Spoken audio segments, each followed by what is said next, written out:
नमस्कार, आप देख रहे हैं प्राइम टीवी और मैं हूं आपके साथ मुस्कान अजमानी। रुक करेंगे यूपी की बड़ी खबरों की ओर, जहां बदायूं जिले में मंगलवार शाम मामूली विवाद में दो सगे भाइयों की कुल्हाड़ी से काटकर निर्मम हत्या कर दी गई थी।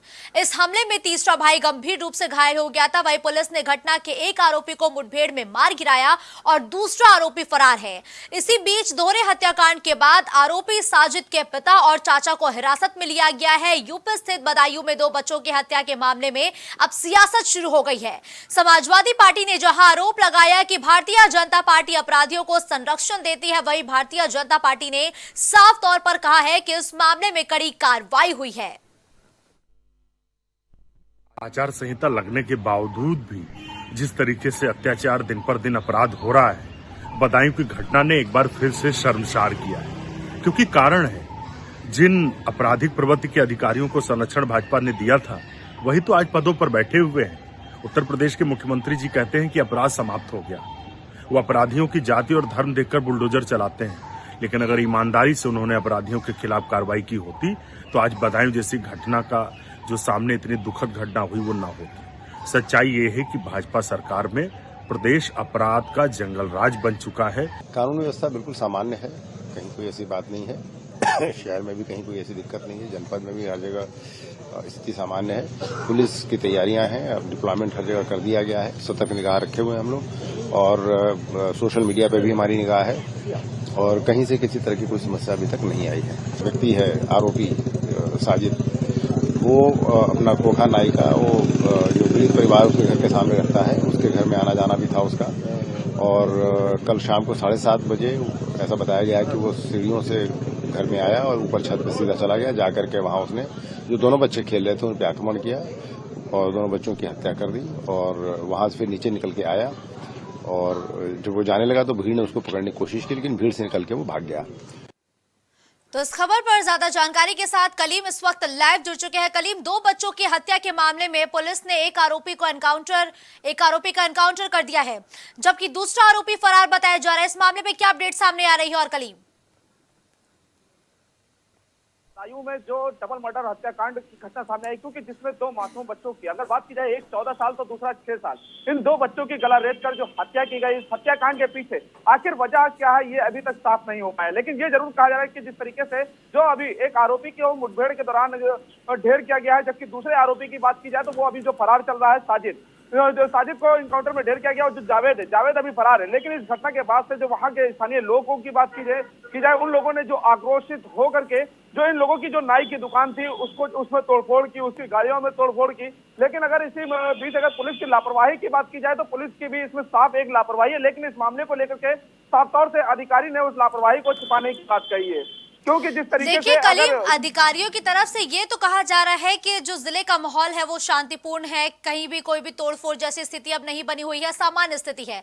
लेकिन इस पूरे दोहरे हत्याकांड के पीछे की वजह क्या सामने निकल के आ रही है? किस वजह से दो मासूमों की ऐसे निर्मम हत्या कर दी गई?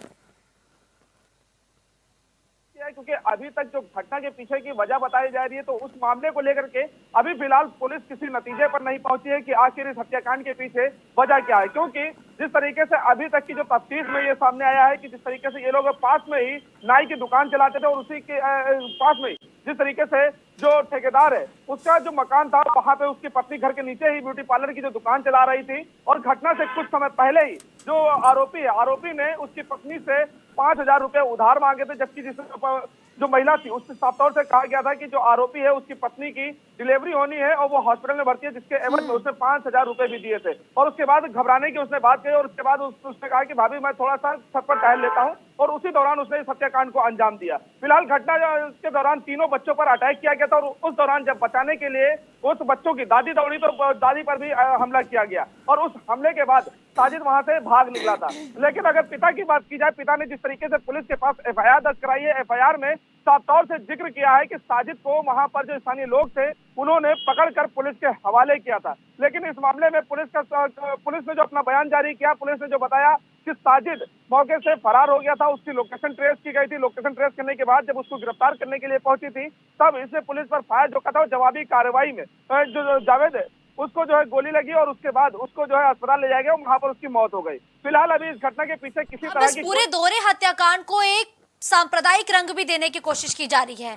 तमाम तरीके के दलों की प्रतिक्रिया सामने आ रही है। भारतीय जनता पार्टी का साफ तौर पर कहना है कि किसी भी अपराधी को किसी भी सूरत में बख्शा नहीं जाएगा, लेकिन लगातार विपक्षी दल इस मसले पर अब बीजेपी पर हमलावर है। तो क्या इस मसले पर वाकई सियासत की जरूरत है क्या?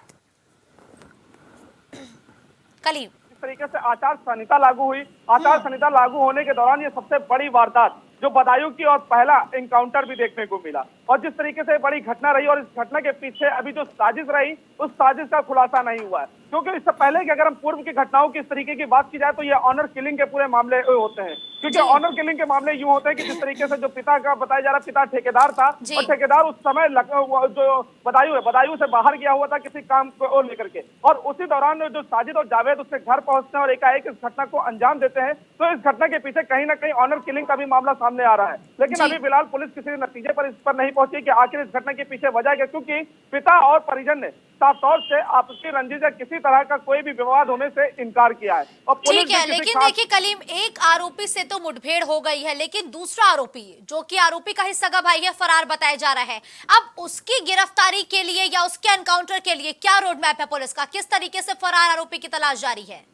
हाँ, देखिए फिलहाल जिस तरीके से पुलिस टीम का साफ तौर से कहना है कि इस मामले में कई टीमों का गठन किया गया, यानी कि अगर बात की जाए सर्विलांस से लेकर के जो क्राइम ब्रांच की अगर बात की जाए, एसओजी की बात की जाए, ये सभी टीमें अलग अलग दिशाओं में पूरी तरीके से काम कर रही है, जिससे कि जो फरार जावेद है उसको जो है जल्द से जल्द तलाश किया जाए, उसकी गिरफ्तारी की जाए। और अगर इस दौरान अगर बात की जाए जो सियासती अगर बात की जाए या फिर एक माहौल गर्म करने की बात की जाए, जिस तरीके से धार्मिक रूप देने की बात की जाए, क्योंकि दोनों ही अलग अलग समुदाय के लोग हैं, और इस दौरान जो माहौल बिगाड़ने की कोशिश की जाए, सोशल मीडिया पर लगातार अलग अलग टिप्पणियां आ रही है, क्योंकि जिस तरीके सोशल मीडिया पर इसको जो है भड़काऊ बयान के रूप में भी जारी किया जा रहा है, तो उसको लेकर के भी इस मामले में पुलिस ने एक टीम गठन किया है कि सोशल मीडिया पर खासतौर से निगरानी की जाएगी, क्योंकि आचार संहिता के दौरान जो विपक्ष पार्टियां हैं वो पूरी तरीके से मौजूदा सरकार पर हमलावर भी हो रही है। बिल्कुल ठीक है, धन्यवाद करीम इस खबर पर हमारे साथ जुड़ने के लिए।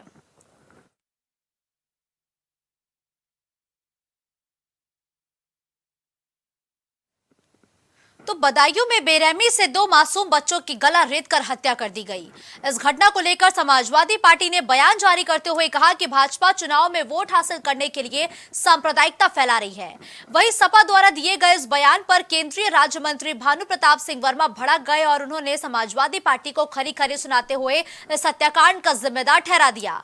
इसके साथ ही कहा कि सपा एक विशेष समुदाय का वोट हासिल करने के लिए आतंक फैला रही है।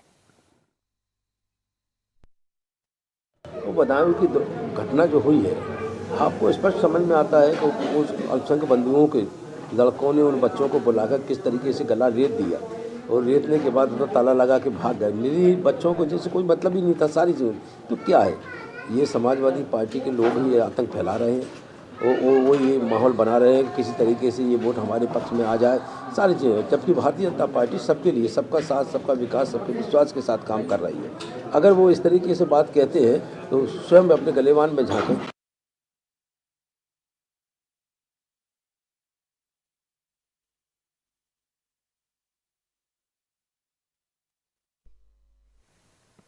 खबर हमीरपुर से है, जहां परिवहन विभाग ओवरलोडिंग रोकने में पूरी तरीके से नाकाम साबित हो रहा है।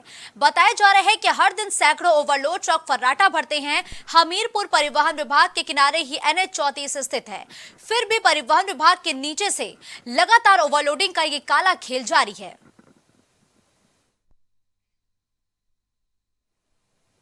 अब अगली खबर गोंडा से है, जहां लोकसभा चुनाव की सरगर्मियां जैसे जैसे तेज होती जा रही है, वैसे ही अधिकारियों की मनमानी और भ्रष्टाचार भी सामने आ रहा है। ऐसा ही एक संगीन मामला यूपी के गोंडा जिले से सामने आया, जहां पीड़ित ठेकेदार राकेश सिंह ने बताया कि जिले के करनैलगंज रेलवे प्लेटफॉर्म का विस्तार हो रहा है और इसे बनाने का ठेका उसे मिला हुआ है। इस दौरान खनन निरीक्षक विवेक कुमार रेलवे कार्यस्थल पर आकर डंपर को पकड़ ले गए और वाहन को सीज कर दिया, जबकि खनन अधिनियम समेत कई धाराओं में एक नामजद समेत 8 अज्ञात लोगों के खिलाफ FIR भी दर्ज कर दी गई है। जबकि पीड़ित ने आरोप लगाया कि अधिकारियों को भारी भरकम रिश्वत न देने पर यह FIR दर्ज कराई गई है। राकेश हम रेलवे प्लेटफॉर्म का विस्तार हो रहा है, वहाँ खड़े जी। क्या मामला है? आपके ऊपर मुकदमा दर्ज किया गया है खनन अधिनियम सहित तमाम धाराओं में। गलत है सर, सरासर गलत है। रेलवे लैंड में काम चला, रेलवे लैंड की मिट्टी की शिफ्टिंग हो रही है। नाजायज एक डंपर लेके गए खनन अधिकारी विवेक कुमार जी, सीज कर दिया। बताए अवैध। जो खनन माफिया है उनको नहीं रोक पाएंगे, जो रेलवे का काम कर रहा है, जो जनहित का काम कर रहा है, उसको रोक रहे हैं। इसकी या तो उनको हम पैसा दें जाके, या ये तो हमारे पास है नहीं, रेलवे इतना पेमेंट दे नहीं रही है, ना रेलवे किसी को पैसा देगी। भाई ये सेंट्रल गवर्नमेंट का काम है। तो अलीगढ़ में दबंगों के हौसले बुलंद होते जा रहे हैं, उन्हें पुलिस का कोई भी डर नहीं है। ऐसा ही एक मामला अलीगढ़ के सिधौली से सामने आया। बता दें कि कार इलेक्ट्रीशियन की दबंगों ने लोहे की रॉड से जमकर पिटाई की। वहीं घायल ने बताया कि दबंग आए दिन किसी न किसी के साथ मारपीट करते रहते हैं। मौके पर पहुंची पीआरबी पुलिस ने बीच बचाव कराते हुए घायल को जिला अस्पताल में उपचार के लिए भेजा है। साथ ही बताया जा रहा है कि दबंगों पर पहले भी कई बड़ी धाराओं में मुकदमे दर्ज है। मैं अपनी दुकान पे था तो ये दबंग ठाकुर विनोद चौहान, सचिन चौहान, अमित चौहान, ये सरिया रोड लेके मुझे मारा और खट्टी करा गए, तुझे जान से मार देंगे, पानी खाली कर दे यहाँ से। इन्होंने ये अब तो देखा, फिर मुझे पीआरबी वालों ने आके बचाया। पीआरबी वालों ने पीआरबी से पहले भी उन्होंने मारा था, दोनों पैरों में रोड मारी है, दोनों पैर टूटे हुए हैं, देख लो। कानपुर से एक दिल दहला देने वाली घटना सामने आई है। बताया जा रहा है कि घर में आग लगने से सो रहे दो युवकों की जलकर मौत हो गई। वहीं मृतक के परिजनों का कहना है कि किसी ने जानबूझकर आग लगाई है। आनन फानन में आला अधिकारी मौके पर पहुंचे तो दोनों शव पूरी तरीके से जल चुके थे। फिलहाल पुलिस मामले की जांच पड़ताल में जुट गई है। घटना वही है, ये जमीन विवादित जमीन की वजह से वही है। ठीक है, उनका जो अनिल है हमारे सारी का लड़का है, साड़ू का लड़का, कुल मिला के ना माँ है ना बाप है। उसकी देख हम ही करते थे और उसके एक छोटे ताऊ हैं वो करते थे, खाना वहीं खाता था। और मेरा बच्चा 3 साल से उसके साथ उठता बैठता और लेट रहा था और रंजिश में आके उसको मार के उसको दफना दिया, जला दिया गया पेट्रोल डाल के। एक सूचना प्राप्त हुई थी कि कसीगांव नाम के एक गांव में एक घर के अंदर 2 युवकों की जल करके दुखद मृत्यु हो गई है, जिसमें तत्काल सीनियर ऑफिसर्स, फॉरेंसिक की टीम और अन्य लोग पहुंचे। काफ़ी गहराई से मौका मुआयना किया गया है। बॉडी पूरी तरह से बर्न है, उनको सील करके पोस्टमार्टम के लिए भेज दिया गया है। साथ ही साथ सारे सब्सटेंस मटेरियल को जो है सील किया गया है और प्रथम दृष्टया ऐसा लग रहा है कि किसी ज्वलनशील पदार्थ से जो है इनकी जलने से मृत्यु हुई है। इटावा के मुजफ्फरनगर में सिपाही द्वारा की गई शिक्षक की हत्या को लेकर शिक्षकों ने जोरदार प्रदर्शन किया। शहर में यूपी बोर्ड की परीक्षाओं का मूल्यांकन भी रुकवाया और अब शिक्षकों की मांग है कि मृतक के परिवार को 1 करोड़ का मुआवजा दिया जाए और एक सदस्य को नौकरी भी दी जाए। वही शिक्षक नेताओं ने उत्तर पुस्तिकाओं को ले जाने वाले शिक्षकों की सुरक्षा की मांग की है और साथ ही सीबीएसई बोर्ड की तरह कॉपियों को पोस्ट द्वारा भेजने की व्यवस्था करने की भी अब मांग रखी। उस शिक्षक की मौत का कारण जो अभी तक स्पष्ट हुआ है, शिक्षक कभी नशा नहीं करते हैं। मूलतः से शिक्षक जो ट्रक में गए थे तो दोनों ने साथ साथ खाना खाया, उसके बाद उसने कहाँ से दारू पी। जो हमारा पुलिस आरक्षी था, कॉपियों की सुरक्षा हेतु ट्रक में 2 पुलिसकर्मी भी भेजे जाते हैं, उसमें एक दरोगा एक हेड कांस्टेबल था, जिसने अपनी एक तम्बाकू के मांगे जाने पर शिक्षक ने मना किया और उसने ज़बरदस्ती जिद की। नशे में उसे होश नहीं रहा और उसने अनाधुन गोलियां चला दी। अस्पताल ले जाया गया, शिक्षक की मौत हो गई। प्रशासन ने हमको आश्वासन दिया है कि हमारे शिक्षा निदेशक से भी आदेश हमको मिला है, जिसमें 25 लाख रुपए शिक्षक को एक मुश्त देने की घोषणा की गई है। अब ये व्यवस्था कागजों में हो जाती है, हमारे आश्रित तक कब पहुंचती है इस बात का हमें इंतजार करना पड़ेगा। इसलिए हम लोग आज जो है बहिष्कार कर रहे हैं, बढ़ोतरी की मांग की। ललितपुर में जिला निर्वाचन अधिकारी, डीएम और पुलिस अधिकारियों की ओर से लोकसभा चुनाव को देखते हुए निर्वाचन संबंधी सभी गतिविधियों का प्रशिक्षण दिया गया। वहीं जिला निर्वाचन अधिकारी ने बताया कि जिले में 5वें चरण यानी कि 20 मई को मतदान होना है। साथ ही सभी अधिकारियों को यह भी बताया गया कि गर्मी को देखते हुए मतदान केंद्र पर छायादार स्थान, पेयजल की पर्याप्त व्यवस्था और मेडिकल टीम भी उपलब्ध कराई जाए। ललितपुर में भी लोकसभा चुनाव को लेकर प्रशासन अलर्ट हो गया है। वहीं प्रशासन की तरफ से सभी पुख्ता तैयारी मतदान केंद्रों पर करने के निर्देश दिए गए हैं। इटावा भरथना कोतवाली के हावड़ा रेलवे ट्रैक पर ट्रेन को आता देख बेटे के साथ गर्भवती मां दौड़ती ट्रेन से कटकर आत्महत्या करने पहुंची। जैसे ही गर्भवती महिला रेलवे ट्रैक पर पहुंची वैसे ही वहां से गुजर रहे कुछ लोगों ने महिला को देख लिया और अपनी जान की परवाह किए बिना दौड़कर बेटे समेत उसकी गर्भवती मां को सुरक्षित बचा लिया।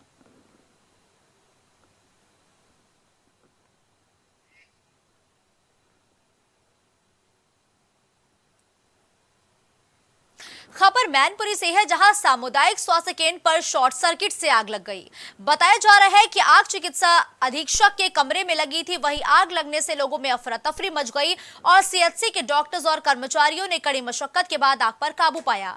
साथ ही सीसीटीवी सेटअप, बॉक्स, कुर्सी और ऑफिस में रखा हुआ सामान जलकर राख हो गया।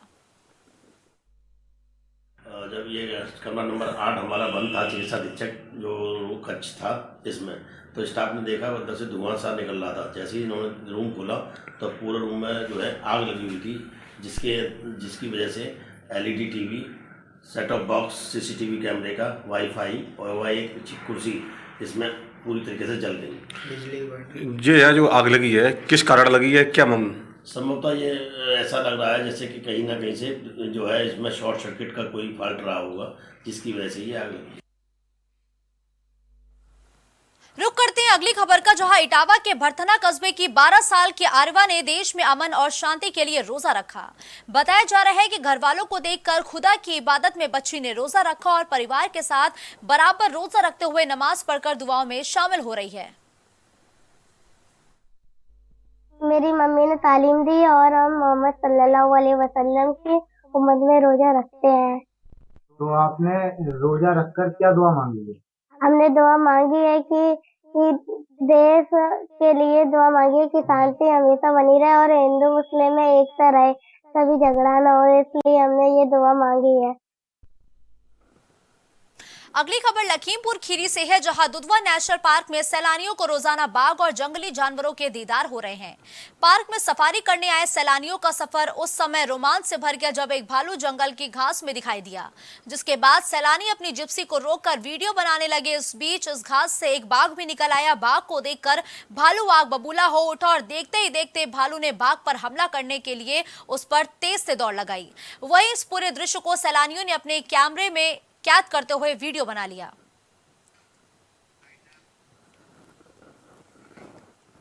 इस बुलेटिन में फिलहाल के लिए बस इतना ही। देश और दुनिया की बड़ी खबरों के लिए आप देखते रहिए प्राइम टीवी।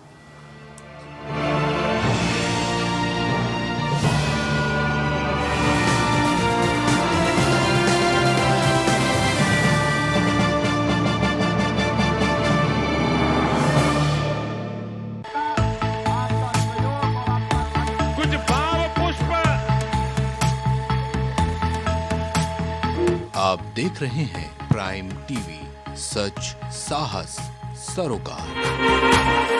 प्रधानमंत्री श्री नरेंद्र मोदी का संकल्प है कि देश का हर नागरिक पोषित, सशक्त और समर्थ बने।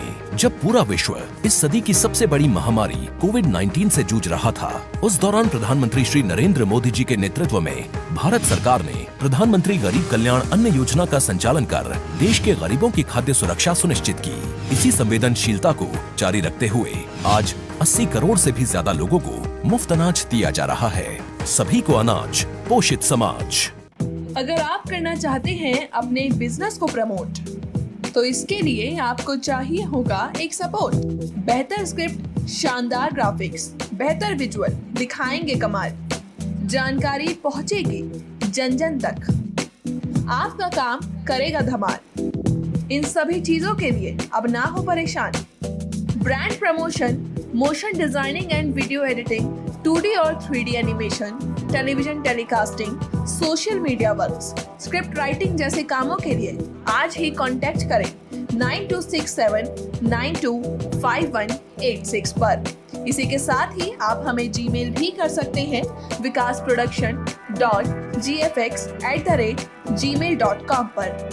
हरी कृपा रामबाण तेल इस्तेमाल करने का क्या प्रभाव पड़ा? मैम हमने टीवी पे ऐड देखा रामबाण तेल का, तो उसको मैं बच्चों से कह के मंगवाया। मेरे घुटनों में दर्द काफ़ी देरों से रहती थी। फिर उसको मैं 10-15 दिन इस्तेमाल किया, उसके बाद मेरे को काफ़ी राहत महसूस हुई।